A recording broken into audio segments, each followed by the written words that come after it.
예고도 없이 마을의 작은 동물병원 안에 무거운 침묵이 내려앉았다. 여든을 바라보는 한옥님은 수의사의 입에서 나온 말을 한동안 받아들이지 못했다.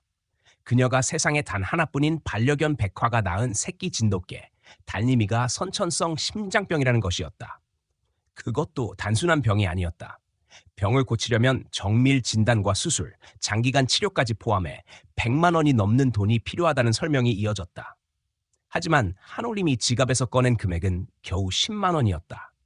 한올림은 한참 동안 아무 말도 하지 못했다. 오랜 세월 살아오며 많은 일을 겪었지만 이렇게 가슴을 죄는 순간은 처음이었다. 남편을 먼저 떠나보내고 홀로 된 지 10년, 자식들은 도시로 떠나 연락도 드물었다. 그녀 곁에 남은 건 몇 평짜리 집과 진돗개 백화뿐이었다.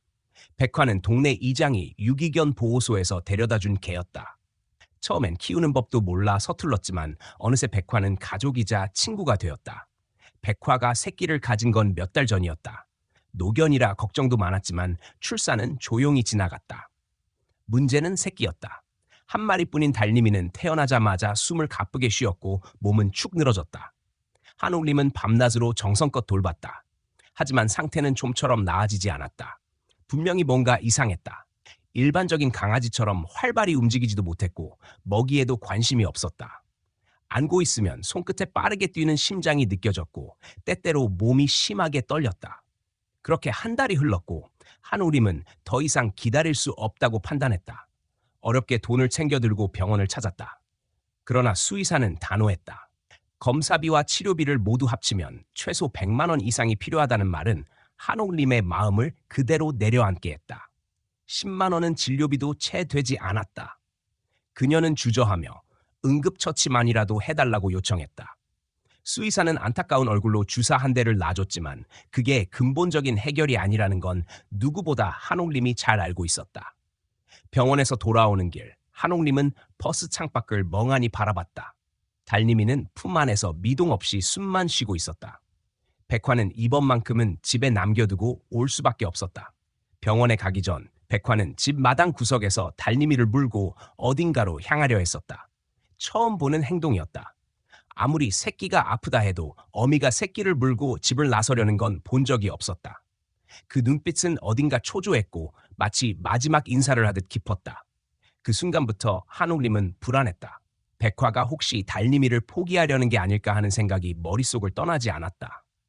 하지만 동시에 백화의 행동에는 어떤 목적이 있는 것 같았다.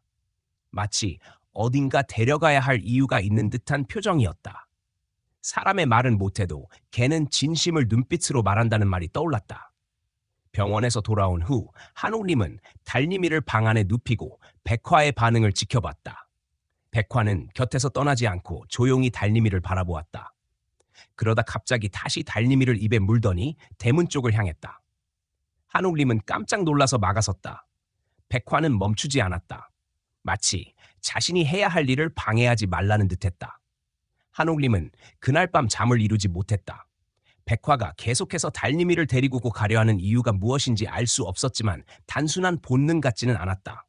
그리고 그 순간 오래전 기억 하나가 떠올랐다. 아직 시부모님이 살아계시던 시절 시어머니가 종종 하시던 말. 너희 시아버지가 전쟁 중에 산자락 어딘가에 귀한 걸 묻어두었다더라. 그땐 모두 허튼 소리라 여겼다. 전쟁 때 귀중품을 묻었다는 이야기는 마을 곳곳에 흔했지만 실제로 찾았다는 사람은 드물었다. 한옥림도 진지하게 들은 적은 없었다. 하지만 지금 백화의 행동을 보고 있자니 그 이야기가 문득 현실처럼 다가왔다. 혹시 백화가 향하는 그곳이 시아버지가 말했던 장소가 아닐까? 말도 안 되는 상상이지만 달리 설명할 방법이 없었다. 그녀는 결심했다. 내일 다시 그곳으로 가보자. 백화가 무엇을 알려주려는지 직접 확인해 봐야겠다는 생각이 들었다. 아직 달님이에게 남은 시간은 많지 않았다. 지금이라도 뭔가를 찾아낼 수 있다면 그게 작은 가능성이라도 붙잡아야 했다. 한옥림은 이불 속에서 조용히 눈을 감았다. 백화는 방 앞에 누워 있었고 달님이는 희미하게 숨을 쉬고 있었다. 집안에는 조용한 긴장감이 맴돌았다. 새벽 공기가 점점 차가워졌다. 무엇이 기다리고 있을지는 아무도 몰랐다. 그러나 그 밤 한옥림은 오랜만에 어떤 희망의 불씨를 가슴속에 품었다. 그 희망이 백화의 눈빛에서 시작되었다는 사실이 그녀에게는 무엇보다 컸다. 다음 날 아침, 한옥님은 해가 뜨기 전부터 백화를 데리고 집을 나섰다. 달님이는 상태가 여전히 위태로웠지만 오늘만큼은 집에 두고 가야 했다. 백화가 향하는 곳을 정확히 확인하고 싶었다. 산길은 익숙하면서도 낯설었다. 백화는 한올림을 이끌듯 앞서 걸었고 일정한 구간에서 멈췄다. 그 자리는 키 작은 소나무 몇 그루에 둘러싸인 작은 빈터였다. 특별할 것 없는 곳이었지만 백화는 그곳에 도착하자마자 땅을 파기 시작했다. 한옥림은 멈춰선 채 바라봤다. 개가 땅을 파는 모습이 낯설지 않았지만 백화의 움직임에는 어떤 절박함이 담겨 있었다. 한참을 그렇게 바라보다가 그녀도 무릎을 꿇고 땅을 파기 시작했다. 손에 잡히는 흙은 건조하고 단단했지만 무언가가 있을 것이라는 막연한 믿음이 그녀를 움직이게 했다. 한참을 파다 보니 손끝에 단단한 감촉이 느껴졌다. 나무판처럼 생긴 조각이었다. 조심스럽게 더 파내자 오래된 뚜껑이 모습을 드러냈다. 뚜껑을 열자 안에는 커다란 항아리가 있었다. 항아리는 세월의 흔적이 고스란히 남아 있었다. 먼지를 털어내며 조심스럽게 뚜껑을 열었고 그 안엔 금속 광택이 희미하게 남은 5개의 금괴와 함께 오래된 종이 한 장이 놓여 있었다.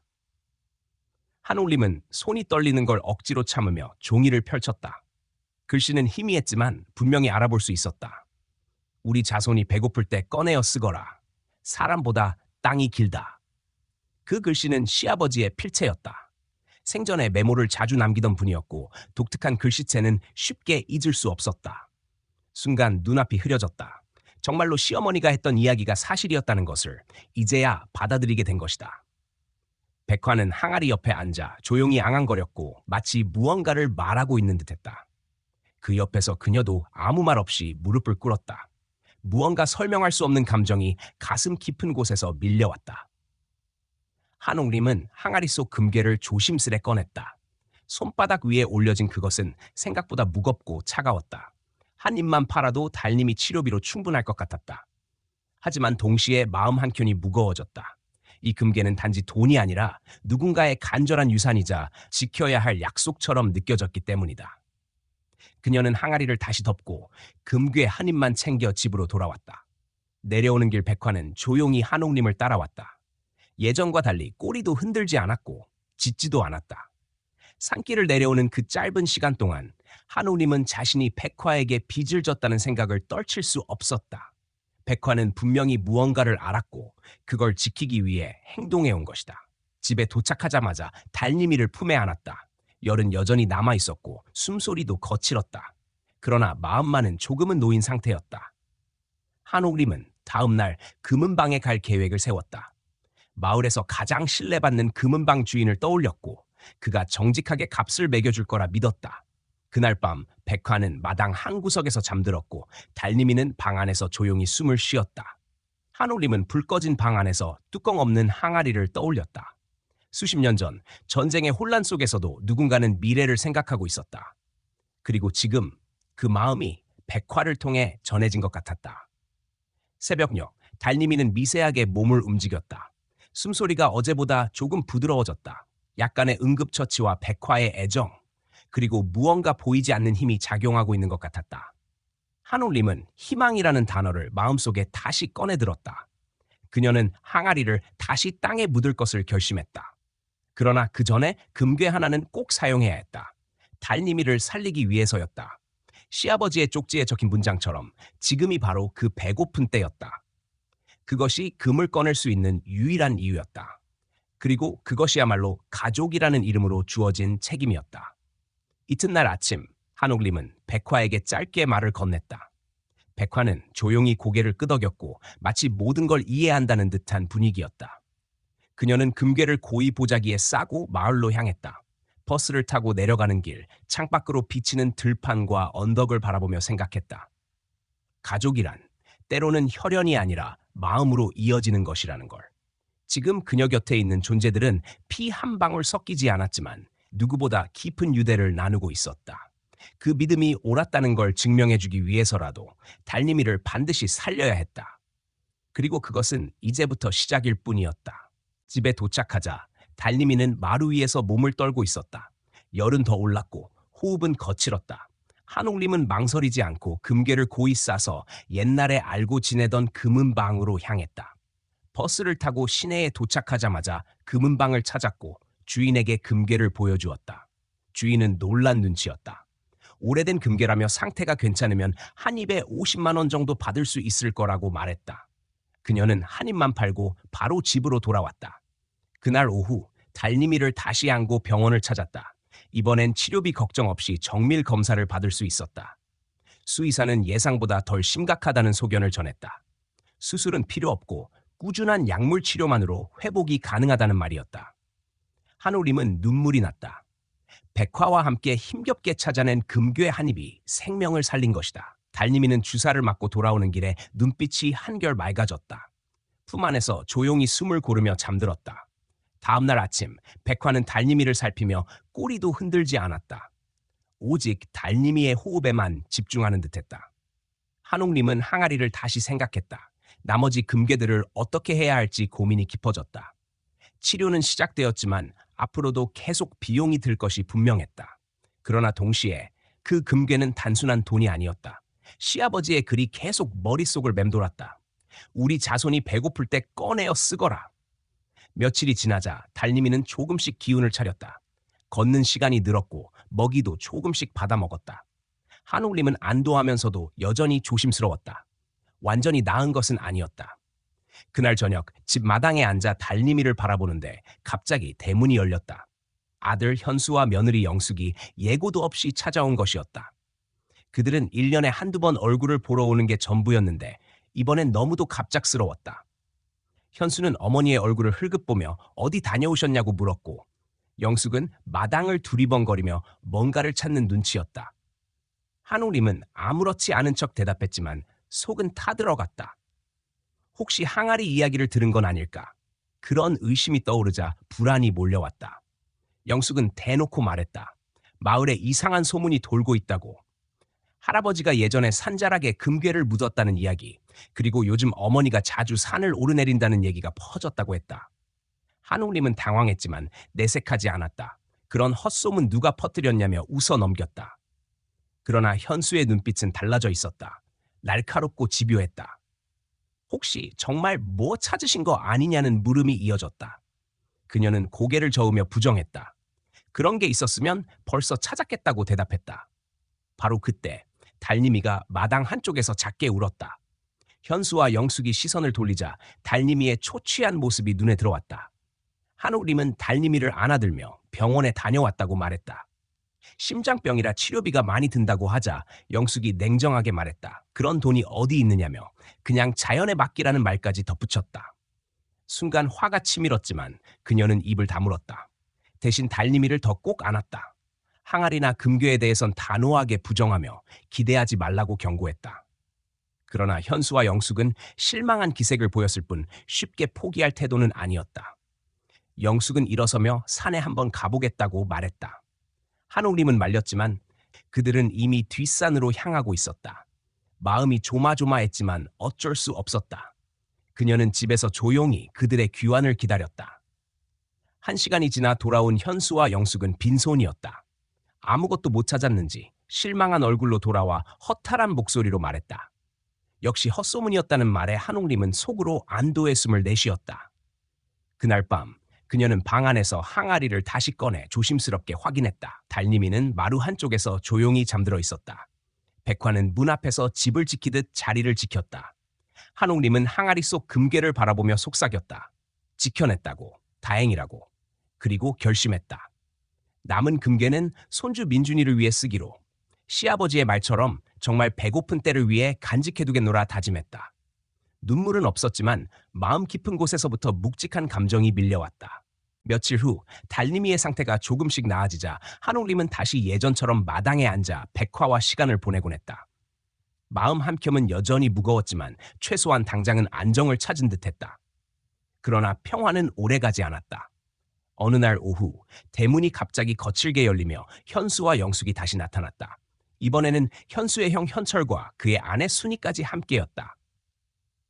평소 조용하던 현철까지 얼굴에 굳은 표정을 하고 나타나자 한옥림은 직감적으로 뭔가 단단히 작정하고 온 것을 느꼈다. 현수는 큰 소리로 어머니를 불렀고 영숙은 집안을 흘끔거리며 계속 주변을 살폈다.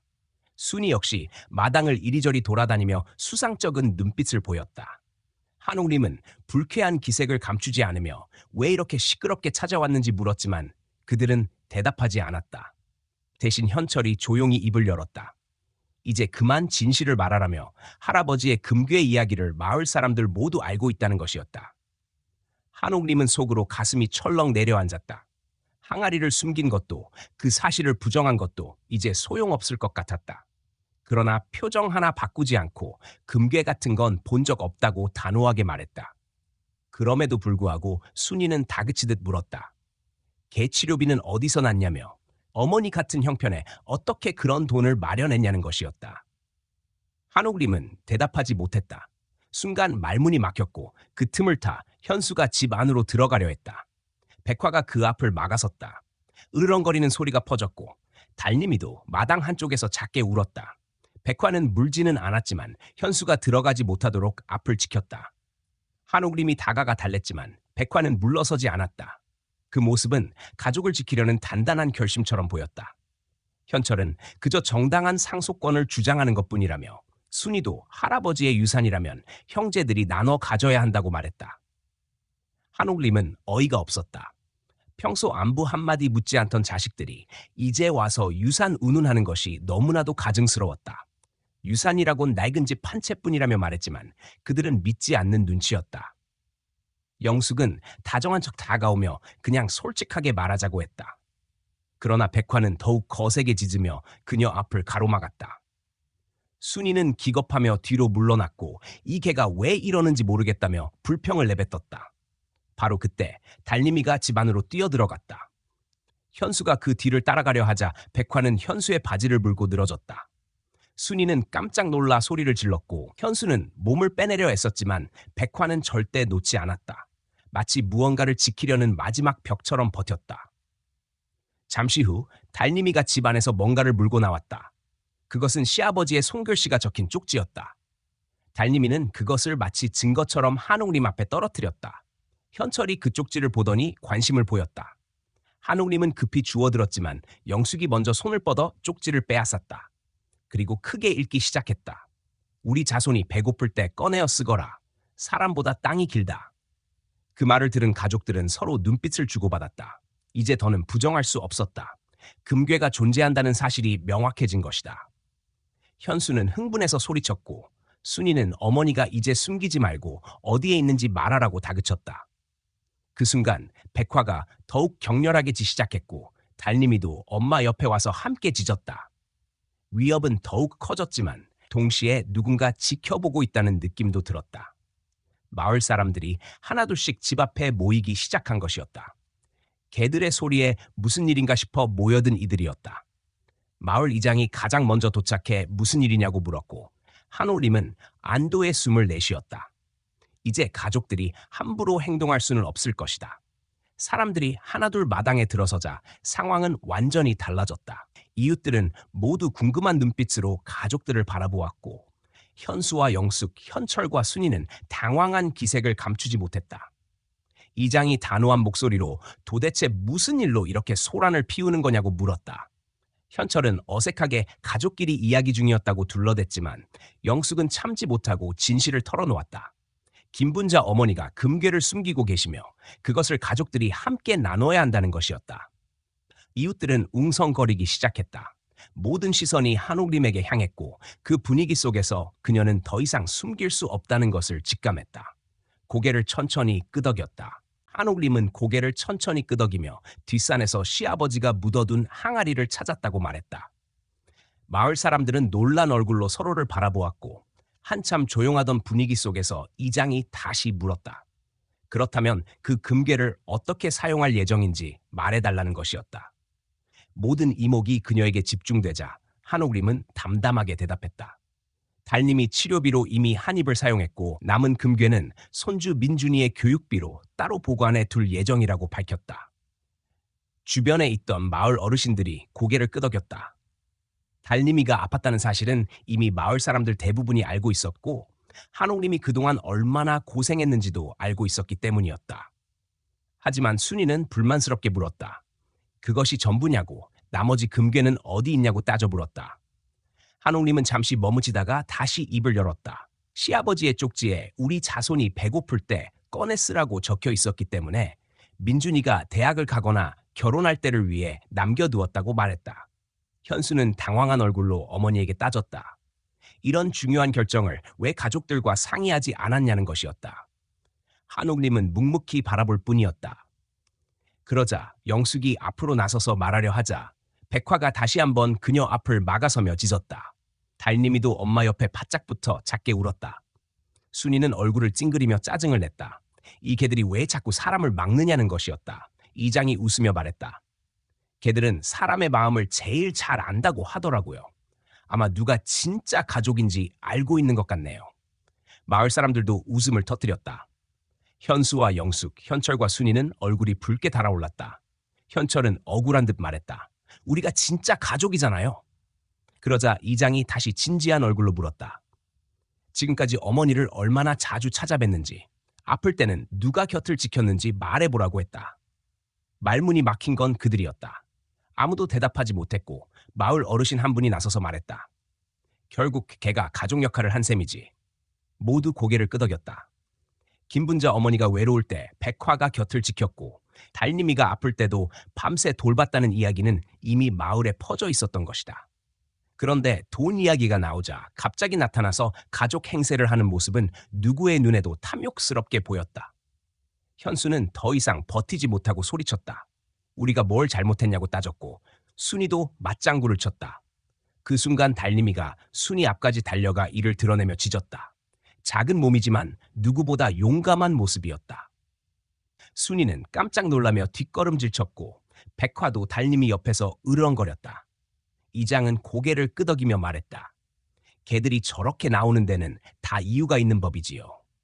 진돗개는 특히나 의리가 강하다더군요. 마을 사람들은 감탄하며 백화 모녀를 바라보았다. 작은 달님이가 할머니를 지키려는 모습이 대견해 보였다.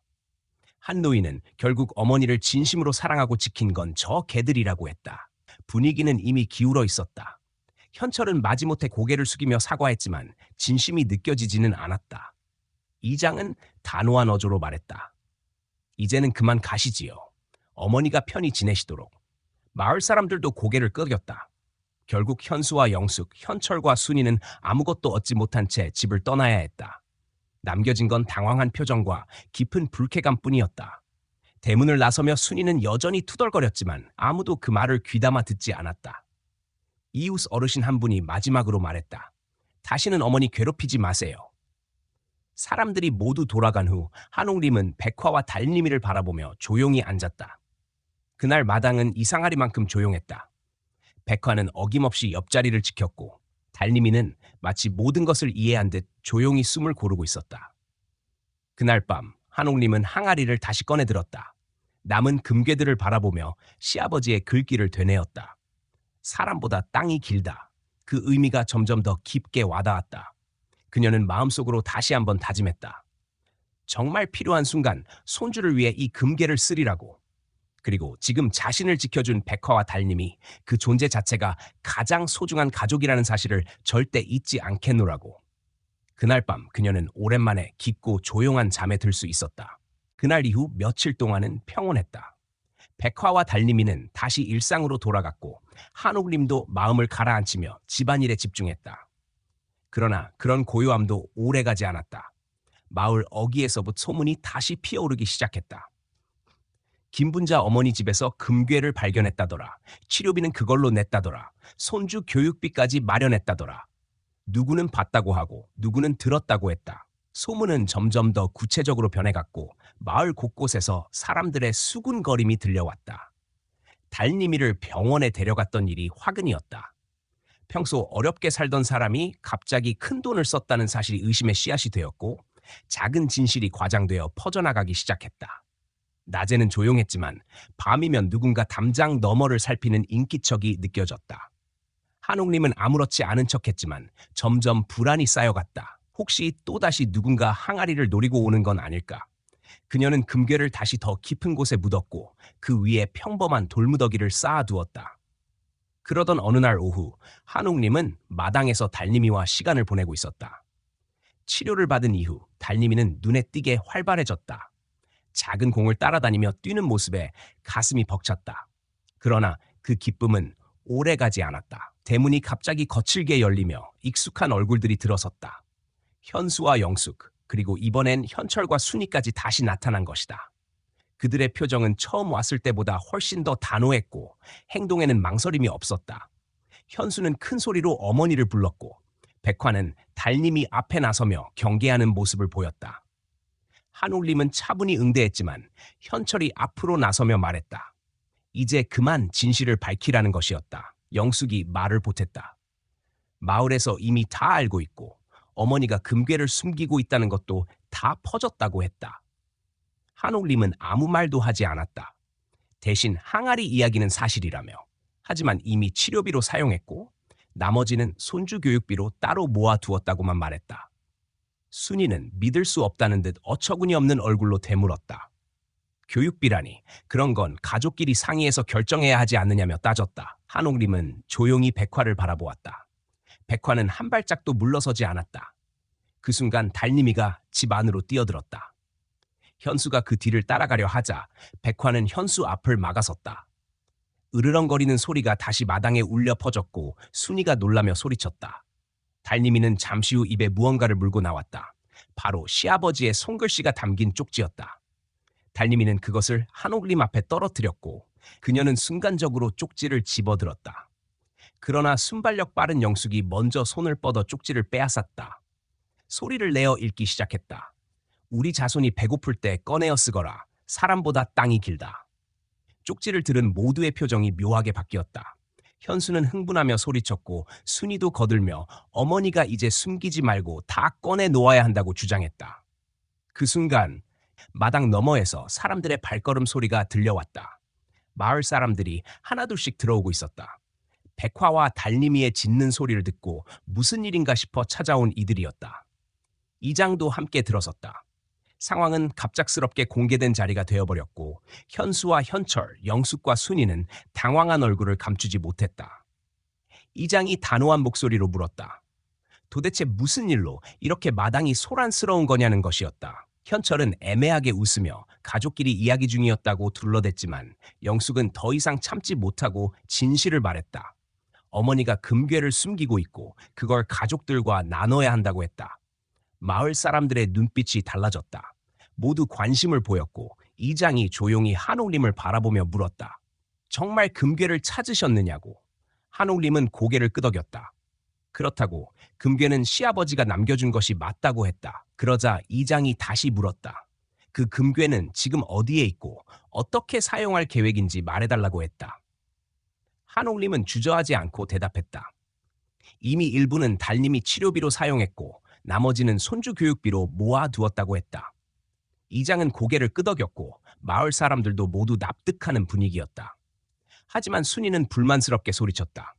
그건 가족들이 상의해서 결정할 일이 아니냐며. 그 순간 백화가 다시 으르렁거렸고 달님이도 옆에서 짖었다. 순이는 겁에 질려 뒤로 물러났다. 마을 어르신 한 분이 말했다. 개들이 저렇게 반응하는 데는 다 이유가 있는 법이라고. 이장은 개들은 사람의 마음을 가장 먼저 알아본다며 어쩌면 누가 진짜 가족인지 알고 있는 것 같다고 말했다. 사람들은 조용히 웃었고 현수와 영숙, 현철과 순이는 다시 말문이 막혔다. 대문 밖으로 나가는 발걸음은 이번에도 무거웠다. 현수와 영숙, 현철과 순이가 떠난 뒤 마을 사람들도 하나둘 돌아갔다. 마당에 남은 건 고요한 공기와 백화모녀, 그리고 한올림의 깊은 숨이었다. 그녀는 항아리를 다시 꺼냈다. 달님이는 잠시 한쪽에 누워 쉬고 있었고 백화는 그 옆을 지키고 있었다. 금괴를 손에 쥔 채 한올림은 앞으로 어떻게 해야 할지 다시 고민했다. 이미 한 입은 치료비로 썼고 나머지는 민준이의 교육비로 남겨두려 했다. 그러나 이젠 그것조차 안전하지 않을 수 있었다. 그녀는 결심했다. 항아리를 다시 묻되 이번엔 다른 곳에 더 깊이 숨기기로 했다. 밤이 되자 백화와 함께 다시 뒷산으로 올라갔다. 예전보다 더 안쪽으로 들어가 아무도 눈여겨보지 않을 만한 자리를 골랐다. 땅을 파고 항아리를 묻은 뒤 그 위를 돌과 낙엽으로 덮었다. 백화는 조용히 곁을 지켰고 달님이는 따라오진 않았지만 마당에서 조용히 기다리고 있었다. 며칠 뒤 민준이 연락도 없이 집에 나타났다. 대학생이 된 이후 자주 오진 못했지만 언제나 잊지 않고 안부를 전하던 손주였다. 환하게 웃으며 인사하는 민준을 보자 한옥림의 얼굴에도 자연스러운 미소가 피어났다. 달님이는 민준을 보자 꼬리를 흔들었고 백화 역시 다정하게 다가갔다. 민준은 달님이를 안으며 많이 컸다고 말했다. 지난번에 봤을 땐 작고 약했는데 지금은 훨씬 건강해 보인다고 했다. 한옥림은 민준에게 그동안 있었던 일을 조심스럽게 이야기했다. 백화가 땅을 파기 시작한 일부터 금괴를 발견한 이야기, 가족들과의 갈등, 마을 사람들 앞에서의 진실 고백까지 모두 숨김없이 털어놓았다. 민준은 놀란 표정으로 이야기를 들었고 중간중간 이해할 수 없다는 듯 고개를 저었다. 특히 아버지와 큰아버지의 행동에 대해선 믿기 어렵다는 표정이었다. 이야기를 다 들은 뒤 민준은 조용히 말했다. 할머니가 어떤 결정을 하시든 자기는 지지하겠다고. 금괴를 교육비로 남겨두셨다는 말에 고개를 숙이며 감사를 전했다. 그러나 동시에 말했다. 자신은 그 금괴를 쓰지 않아도 괜찮다고. 할머니가 더 편하게 지내시는데 쓰셨으면 좋겠다고 했다. 한옥림은 잠시 말을 잇지 못했다. 마음속 깊이 따뜻한 무언가가 차오르는 것을 느꼈다. 그녀는 조심스럽게 남은 금괴 한 입을 꺼내 보여주었다. 민주는 놀란 눈으로 바라봤다. 오래된 금괴는 세월의 흔적이 담겨 있었고 그것이 단순한 물건이 아니라는 걸 금세 알아차린 눈치였다. 한옥림은 말했다. 증조할아버지가 자손들을 위해 남겨둔 것이니 대학원에 가거나 결혼할 때 쓰라고. 민주는 고개를 저었다. 정말 필요하신 분은 할머니라며 자기는 괜찮다고 말했다. 그날 저녁 한옥림과 민주는 마당에서 시간을 보냈다. 달님이는 민준 무릎 위에서 잠이 들었고 백화는 한옥림 옆에 조용히 누워 있었다. 민주는 할머니가 정말 평화로워 보인다고 했다. 한옥림은 고개를 끄덕였다. 이제야 진짜 가족이 뭔지 알 것 같다고. 혈연보다 마음이 더 중요하다는 걸 깨달았다고 말했다. 민주는 아무 말 없이 고개를 숙였고 마당엔 바람 소리만이 남았다. 그 후로 한옥림의 하루는 조용하지만 단단해졌다. 자식들의 욕심에 휘둘리지 않아도 되었고 백화와 달님이가 곁에 있어 외롭지도 않았다. 민주는 시간이 날 때마다 안부를 물었고 마을 사람들은 따뜻한 시선으로 그녀를 바라보았다. 달님이는 날이 갈수록 건강해졌고 점점 더 똑똑해졌다.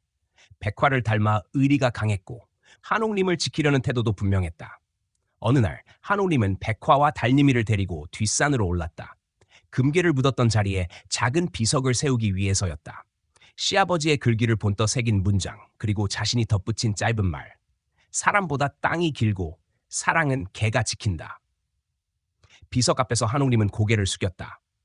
백화와 달님이는 조용히 그녀 곁에 앉았다. 아무 말도 없었지만 마음은 충분히 전해졌다. 그날 밤 한옥림은 오랜만에 깊은 잠에 들었다. 머릿속엔 민준의 말과 백화의 눈빛, 그리고 달님이의 조용한 숨소리가 떠올랐다. 모든 갈등은 지나갔고 이제 남은 건 지켜야 할 평온뿐이었다.